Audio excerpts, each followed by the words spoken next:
Thank you for stopping by. We truly appreciate your time and support. Whether you're here for the first time or coming back, it means a lot to have you with us on this journey. There's always something new to discover. Now let's go and get to where we want to get to.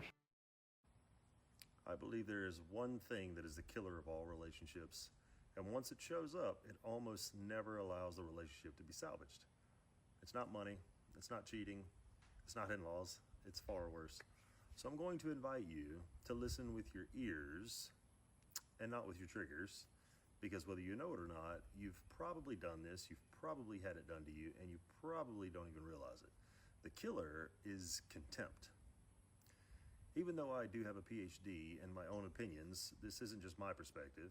This comes straight out of the longest running study on couples relationships from the Gottman Institute. And the research is clear. Contempt is the single strongest predictor of divorce. I call contempt corrosive because just like rust on metal, it doesn't take the structure down in one day. It doesn't make a big scene at first. It quietly eats away, comment by comment, sigh by sigh, eye roll by eye roll, until the holes are too big to repair. Contempt doesn't just kill love, it erodes trust, it erodes safety, it erodes respect. And one day you wake up realizing that the bond has been eaten through, not by one big explosion, but by thousands of tiny little cuts you didn't even think mattered. And here's how it hides. Contempt isn't always obvious. It is not just screaming or name calling. Most of the time, it hides in casual comments that carry the message, I'm better than you. Listen to these 10 phrases and see if you recognize them. Wow, you'd do that? Must be nice to have that free time. You're just like your mother or father. Guess I'll do it myself again. You never do anything right. How could anyone think that's a good idea? Figured you messed that up. Do you ever listen? That's why I can't rely on you. You always make things harder than they have to be. On the surface, this may sound like sarcasm or frustration or just venting, but underneath, they're corrosive. And over time, they chip away at connection, the same way rust weakens steel, until what once felt unshakable can no longer hold. So why does contempt even show up? It rises when we place an unmet need inside of us onto our partner. It's the voice that says, I can't feel okay unless you change. And when they don't, contempt is the mask our pain wears. It says, I'm above you, when in truth, it's the child inside saying, I feel small, I feel unseen, I feel unsafe. The hard truth is, no partner can carry the weight of fixing that disturbance for you. Love isn't control. Love isn't making me feel okay by who I want you to be. Real love begins when you can sit with your own disturbance instead of outsourcing it onto the person closest to you. And here's the part that many people don't want to face. Contempt doesn't just corrode the relationship between two adults. It trains children. When kids grow up watching contempt, they don't just see their parents fighting, they absorb contempt as a model of love. Some repeat it, some choose partners that treat them with the same disdain, others tolerate abuse, because somewhere deep down, contempt feels normal. So contempt isn't just killing one relationship, it's writing the script for the next generation. So if you hear these phrases in your own voice, or you feel them aimed at you, don't brush them off, because contempt doesn't just erode today's relationship, it shapes and models tomorrow's relationships with your children. It is, like many others, only one word, and how you use it should tell you the level of impact it has. Luckily for you, he is prepared to help for a fee. The essence of help should be unrestricted. However, things are no longer free. Help comes at a price.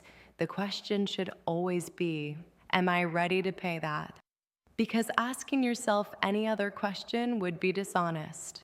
To be honest, you have to take the problems, look at them carefully, and deal with them the best way you know how. Lying to yourself and paying someone to do it for you will continue the arrogance. The endeavor takes one more step, children. Placing children, either one or many, is neither going to help or hinder you. As a parent, you have to come to terms with the things you have done. Whether or not, kids knowing is not the issue is with you. The kids will eventually grow up, and they will have their own things to worry about. In this life and any other, you will be confronted by the simple and complicated things. Don't give up on yourself. This is the reason you are here. It is to experience all. Don't let someone else do it for you. All right, here's the deal. If you're an overthinker who continuously sabotages relationships, or you know someone who does this is either gonna be the most enlightening video you've seen today, or it's gonna break your fucking heart. I see a lot of videos on this platform and other platforms about overthinking, how to handle it, what to do, but I don't see enough people talking about what's going on in the mind, what's going on in the body, and where it comes from and how to resolve it. And the first thing you need to understand is this overthinking didn't just happen overnight. This is something that was a learned behavior over time from a very early age, where you had to learn how to be hyper vigilant about your surroundings. You had to learn how to pick up on the most subtle cues that someone's mood or some event was gonna shift because it happened so frequently for you.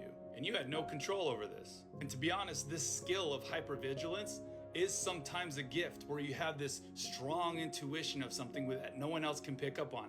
But sometimes it's also a curse, because over the course of your life, that uncertainty, that ambiguity, whether it was in communication, someone's mood, or actions from someone, taught you that you had to look for the subtlest of cues in order for you to stay safe. So now, whenever your partner has a sudden shift in tone, they have a sudden shift in their facial expression, their body language, your body is telling you that that cue equals danger, which then subconsciously triggers your amygdala within your mind, and then the overthinking and the chronic overthinking begins. Overanalyzing the situation, which is then causing you to feel anxiety. Your mind is trying to make sense of this anxiety, so it's pulling from past memories of what happened to you in the past.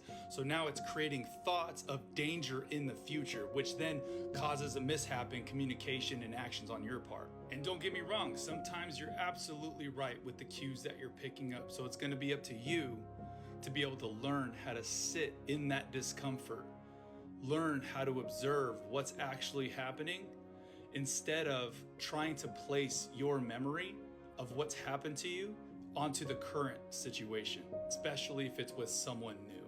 And yes, it's very uncomfortable to sit in that discomfort, but it's gonna take time for you to relearn thought patterns. It's gonna take time for your nervous system to heal. And now that you have this little bit of awareness about yourself, it's gonna be your decision and your choice to either continue running the same patterns throughout your life like you have, or to begin changing it. And this is why my page is probably for you. What is what you feel? What is depth of your soul? Because you are living it every moment of your life. And when something is talking to you, it is talking to you. You are overthinking because that's what you do. You don't understand it, therefore, you let the thoughts go. These patterns that you imagine are real, any more real than your name. Yet, just like your name, you couldn't associate life without it. However large or small, communicating with you should be the easiest effort to do. The reason overthinking was placed in front of you is only to show you how much information you are missing. Thinking of the big things in life requires you to think of the small ones also. And when you are thinking, you're doing the best thing you can do for you. You should be happy that the information was brought to you, because it happens every single minute of the day. Except most people don't have the patience to listen, and the information unfortunately gets lost.